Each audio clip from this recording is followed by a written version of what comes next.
अॼु जो जेको फ्रेज़ आहे उहो अबाउट टू ऐं गोइंग टू, इहे ॿई फ्यूचर जे लाइ इस्तेमालु थींदा आहिनि, पर ॿिन्ही जी माना में थोरो फ़र्क़ु आहे।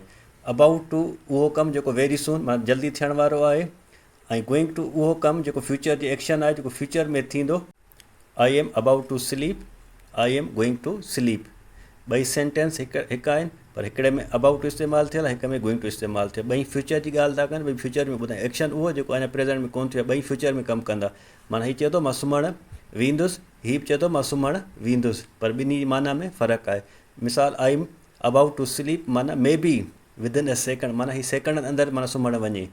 आई am going to sleep maybe after a few minutes, त माना थी सघे थो कुझु मिंटनि खां पोइ वञे। त जेको अबाउट टू जॾहिं इस्तेमालु थींदो त उहो एक्शन वेरी सून हूंदो, ऐं गोइंग टू जेको एक्शन हूंदो उहो फ्यूचर में हूंदो। उहो सर्टन एक्शन हूंदो, उहो थींदो ज़रूरु, पर माना उन में टाइम केतिरो लॻंदो उहो कंफर्म न आहे। ऐं अबाउट टू में जेको आहे उहो वेरी सून हूंदो। होपफुली तव्हांखे सम्झ में अची विया हूंदा। Thank you so much.